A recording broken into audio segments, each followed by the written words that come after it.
Supreme court ఇచ్చిన కొన్ని కీలక సూచనలు కూడా. ఎవరికి ఇచ్చింది? ఎలక్షన్ కమిషన్ ఆఫ్ ఇండియాకి సంబంధించి ఒక విషయంలో ఆలోచించండి మీరు అని చెప్పేసి సుప్రీంకోర్టు ఎలక్షన్ కమిషన్ ఆఫ్ ఇండియాకి చెప్పడం జరిగింది. దేని విషయంలో అంటే ముఖ్యంగా మనం ఎన్నికల సమయంలో, మన భారతదేశం ప్రజాస్వామ్య దేశం, ఎన్నికలకు సంబంధించి మనం అప్పుడప్పుడు వింటూ ఉంటాము, ఏకగ్రీవంగా తను ఎన్నికయ్యాడని చెప్పేసి, యునానిమస్లీ ఎలక్టెడ్ అని చెప్పేసేసి. దానికి సంబంధించి ఈ టాపిక్లో భాగంగా మనం చూడాల్సింది ఏంటంటే రిప్రజెంటేషన్ ఆఫ్ పీపుల్స్ యాక్ట్, ప్రజా ప్రాతినిధ్య చట్టం 1951లోని section 53 clause 2 very very important. So ఇది ఏం చెప్తుందో చూద్దాము. అంతకంటే ముందు ఇక్కడ కాంటెక్స్ట్ ఏంటో చూద్దాము. కాన్సెప్ట్: దేశంలోనే అత్యున్నత చట్టం మన రాజ్యాంగం. దేశంలోనే అత్యున్నత చట్టం మన రాజ్యాంగం. అటువంటి రాజ్యాంగంలో పార్ట్ 15 ఆఫ్ ఇండియన్ కాన్స్టిట్యూషన్, రాజ్యాంగంలోని 15వ భాగం, ఏ ఆర్టికల్ నుండి ఏ ఆర్టికల్ వరకు అంటే ఆర్టికల్ 324 నుండి 329 వరకు ఉంటుంది 15వ భాగం. ఈ భాగం దేని గురించి తెలుపుతుంది అంటే ఎన్నికలకు సంబంధించి, ఎన్నికల వ్యవస్థ, భారతదేశంలో ఎన్నికల నిర్వహణ, కేంద్ర ఎన్నికల సంఘము, ఓటు హక్కు, ఆర్టికల్ 326 అలాంటివి తెలుపుతుంది. ఆర్టికల్ 324 ఆధారంగా భారతదేశంలో ఎలక్షన్ కమిషన్ ఆఫ్ ఇండియా పనిచేస్తుంది. కేంద్ర ఎన్నికల సంఘం ఒక రాజ్యాంగబద్ధ సంస్థగా పనిచేస్తుంది. ఆర్టికల్ 324. మరి భారతదేశంలో సార్వత్రిక ఎన్నికలను నిర్వహించేది కేంద్ర ఎన్నికల సంఘం.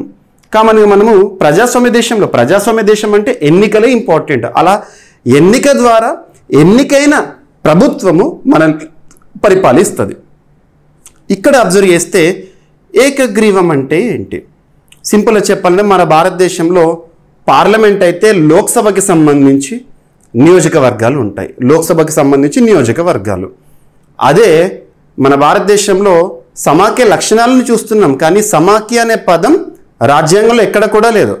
కానీ అధికారాల విభజన ఉంది. దేశమంతా పరిపాలించే ప్రభుత్వం కేంద్ర ప్రభుత్వంగా చూస్తున్నాము. మరి దేశంలో ఒక్కొక్క యూనిట్ రాష్ట్రాలుగా మనం చూస్తున్నాం. ఒక్కొక్క రాష్ట్రానికి సంబంధించి కన్సర్న్డ్ గవర్నమెంట్ అనేది ఉంది. అది ప్రజలచే ఎన్నిక అవుతుంది. అక్కడ అసెంబ్లీ నియోజకవర్గాలు ఉన్నాయి. మనం ఎన్నికల సమయంలో, సార్వత్రిక ఎన్నికల సమయంలో వింటూ ఉంటాము. ఏంటదంటే పలానా నియోజకవర్గంలో కంటెస్టెంట్స్ ఎవరూ లేరు కాబట్టి, ఒకే ఒక అభ్యర్థి పోటీ చేశాడు కాబట్టి, తనకు పోటీదారులు ఎవరూ లేరు కాబట్టి తనే ఎన్నికయ్యారు, ఏకగ్రీవంగా యునానిమస్గా ఎలక్ట్ అయ్యారని చెప్పేసి ప్రకటించడం జరుగుతుంది. మనం రీసెంట్గా 18th లోక్సభ ఎన్నికల సమయంలో కూడా, 18th లోక్సభ ఎన్నికల సమయము భారతదేశంలో కేంద్ర ప్రభుత్వ ఏర్పాటును నిర్ణయించిన ఎన్నికలు 18th లోక్సభ ఎలక్షన్స్ 2024 సంవత్సరంలో జరిగినాయి. జూన్లో ఫలితాలు వచ్చినాయి కదా. అందులో కూడా లోక్సభ నియోజకవర్గానికి సంబంధించి ఒక నియోజకవర్గానికి సంబంధించి ప్రజాప్రతినిధి ఏకగ్రీవంగా ఎన్నికవ్వడం. అంటే ఎవరంటే ఒకరు పోటీ చేస్తున్నారు, పోటీదారులు లేకపోవడము.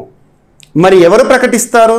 సో ఒకరే క్యాండిడేట్ ఉన్నారు కాబట్టి, సింగిల్ క్యాండిడేట్ ఉన్నాడు కాబట్టి తననే విజేతగా ప్రకటిస్తుంది కేంద్ర ఎన్నికల సంఘం. ఏ చట్టంలోని ఏ సెక్షన్ ఆధారంగా అంటారు? Representation of people's act 1951. ఏదైనా ఒక చట్టం గురించి చూస్తున్నప్పుడు కన్సర్న్ ఇయర్ అనేది ఇంపార్టెంట్. ఈ చట్టంలోని సెక్షన్ 53 క్లాస్ 2 ఆధారంగా కేంద్ర ఎన్నికల సంఘం ఆ అభ్యర్థిని ఏకగ్రీవంగా ఎన్నికయ్యాడు. ఎందుకంటే తనతో కంటెస్ట్ చేసిన వారు, తనకు పోటీగా కంటెస్ట్ చేసిన వారు ఎవరు లేరు కాబట్టి అని చెప్పేసి ప్రకటిస్తూ ఉంటుంది. కానీ రీసెంట్గా ఏం జరిగిందంటే సుప్రీంకోర్టు దృష్టికి ఒక కాంప్లైంట్ అనేది రావడం జరిగింది. సింపుల్గా చెప్పంటే ఒక పిటిషన్ వేశారు. Public interest litigation. Public interest litigation అంటే ప్రజా ప్రయోజన వాజ్యం. సో ప్రజా ప్రయోజన వాజ్యంలో ఏం చెప్పారంటే మనది ప్రజాస్వామ్య దేశం. మరి ప్రజాస్వామ్య దేశంలో ఎన్నికలే కీలకం. అటువంటి ఎన్నికలు ట్రాన్స్పరెంట్గా జరగాలి. ప్రజాస్వామ్య దేశంలో ప్రజలచే ఎన్నికైన ప్రతినిధులే ప్రజాప్రతినిధులుగా పిలువబడాలి. ఇవన్నీ పేర్కొన్నారు. మరి అలాంటిది కొన్ని సందర్భాల్లో కొన్ని నియోజకవర్గాల్లో ఏకగ్రీవంగా ఎన్నికయ్యారని చెప్పేసి ప్రకటిస్తున్నారు. ఇది ఎంతవరకు కరెక్ట్? కనీసం మినిమం ఓట్లు కూడా పొందకుండా ఆ ఏకగ్రీవంగా ఎన్నికైన ప్రజాప్రతినిధి చట్టసభలోకి ఎలా వెళ్ళగలుగుతాడు? ఒక నియోజకవర్గం ఉంది అంటే అక్కడ ఓటర్ల నుండి కనీసం ఓట్లను రావాలి కదా. ఎవరు నిలబడకపోని ఒక్కడే నిలబడ్డాడు. మరి ఒక్కడే నిలబడినప్పుడు తనకు ఎంతైతే ఓట్లు పోలైతే అది తెలుసుకోవాలి కదా. అట్లీస్ట్ ఒక మినిమం పర్సెంటేజ్ ఆఫ్ ఓట్స్ అనేవి నిర్ణయించండి. ఇన్ని ఓట్లు సాధిస్తేనే ఆ నియోజకవర్గంలో ఏకగ్రీవంగా ఎన్నికవ్వాలన్నా కూడా కనీసం 5% 10% ఆ అభ్యర్థికి ఓట్లు పోలైతే చెల్లితే తనను ఏకగ్రీవంగా ఎన్నికైనట్టు గుర్తించండి. అండ్ మరి అటువంటి సమయంలో నోటా అని ఒక స్టేట్మెంట్ కూడా పెట్టాలి అక్కడ. ఎందుకంటే ఆ నియోజకవర్గంలో అందరికీ కూడా తను నచ్చి ఉండకపోవచ్చు. మరి ప్రజాస్వామ్య దేశంలో ప్రజల ఓటుకి విలువ అనేది ఉంటుంది. అలా ఓటే వేయకుండా ఎలా ఎన్నుకోవడం జరుగుతుంది, ఏకగ్రీవం ఎంతవరకు చెల్లుబాటు రాజ్యాంగబద్ధంగా అని చెప్పేసి పబ్లిక్ ఇంట్రెస్ట్ లిటిగేషన్ వేశారు.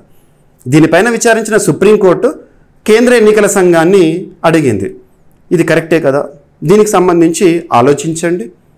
ప్రజాస్వామ్య దేశంలో ఏకగ్రీవ ఎన్నికలు ఉండనివ్వండి, పర్లేదు, మేము వాటి విషయంలో మాట్లాడలేము. మరి ఏకగ్రీవంగా గెలవాలనుకున్నా ఉండాలనుకున్నా కూడా అక్కడ కూడా ఎన్నిక పెట్టండి. ఎన్నిక పెడితే అక్కడ ఒక fixed minimum number of votes నియోజకవర్గాన్ని బట్టి పర్సంటేజ్ అనేది ఫిక్స్ చేయండి. 5% 10% మీరు ఫిక్స్ చేయండి. దాని ప్రకారము ఆ నియోజకవర్గంలో అన్ని ఓట్లు వస్తేనే తను ఏకగ్రీవంగా గెలిచినట్లు డిక్లేర్ చేయండి. ఈ విధంగా ఆలోచించండి అని చెప్పేసి సుప్రీంకోర్టు దృష్టికి రావడం జరిగింది. సుప్రీంకోర్టు వ్యాఖ్యానించడం జరిగింది. మరి దీనికి సంబంధించి ఎన్నికల సంఘం నేరుగా చేయొచ్చా? 5% ఓట్లు వస్తేనే అక్కడ ఏకగ్రీవ ఎన్నిక అనేది చెల్లుబాటు అవుతుందని చెప్పొచ్చా అంటే ఎన్నికల సంఘం చేతిలో లేదు. చట్టాలు చేసేది ఎవరు? చట్టసభ. మరి చట్టసభ అంటే దేశమంతా అమలయ్యే చట్టాలను రూపొందించేది ఎక్కడ? పార్లమెంట్. మరి అటువంటి పార్లమెంట్లో చట్టసభ ఆధారంగానే ఇటువంటి తీర్మానం ప్రవేశపెట్టి ఇందులో సవరణ తీసుకురావాలి. ఈ సెక్షన్లో సవరణ తీసుకొచ్చేసేసి 5% 10% ఆ చట్టం ఆధారంగా మేము డిసైడ్ చేయగలుగుతామని చెప్పేసి చర్చ జరుగుతుంది. అదే ఇక్కడ న్యూస్లోకి వచ్చింది. ఓకేనా?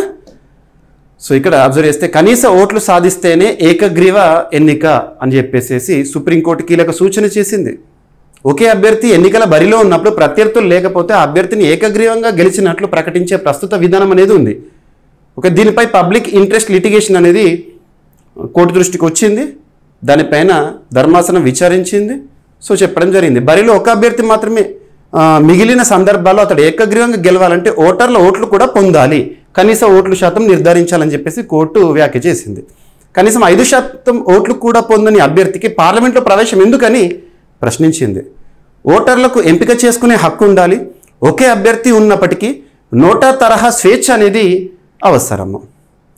ధనిక అభ్యర్థులు ఇతర అభ్యర్థులపై ఒత్తిడి తెచ్చి పోటీ నుంచి విరమింపజేస్తే ఓటరుకు గళాన్ని వినిపించే అవకాశం లేకుండా పోతుందంట. ఓకేనా? సో ఇక్కడ రిప్రజెంటేషన్ ఆఫ్ పీపుల్స్ యాక్ట్ ప్రజా ప్రాతినిధ్య చట్టం 1951లోని సెక్షన్ 53 క్లాస్ 2 ఆధారంగానే ఏకగ్రీవంగా గెలిచినట్లు ఇప్పటికీ నిర్ణయిస్తున్నారు కేంద్ర ఎన్నికల సంఘం ఆధారంగా. గుర్తుంచుకోండి. ఓకేనా? సో ఇది మరి భారతదేశంలో నోటా అనేది కూడా ఉంది. నోటా నిబంధనని 2013 నుంచి దేశవ్యాప్తంగా అమలు చేస్తున్నాము. సో ఏకగ్రీవంగా ఎన్నికవ్వాలనుకున్నా కూడా మినిమం నెంబర్ ఆఫ్ ఓట్లు అనేవి పొందాలి. And at the same time అక్కడ ఈవీఎం ఏదైతే ఉంటుందో అందులో నోటా కూడా చేర్చాలి అని చెప్పేసి జరుగుతుంది. ఓకేనా? సో ఈ విధంగా ఎన్నికల సంఘానికి సంబంధించి సుప్రీంకోర్టు కొన్ని కీలక సూచనలు ఇచ్చింది ప్రజా ప్రయోజన వాద్యం రూపంలో అడిగిన దానికి. సో ఇక్కడ మనం ఫోకస్ చేయాల్సింది ఏంటంటే representation of people's act 1951 section 53 clause 2. So కనీస ఓట్లు సాధిస్తేనే ఏకగ్రీవ ఎన్నిక అని చెప్పేసేసి. ఓకేనా?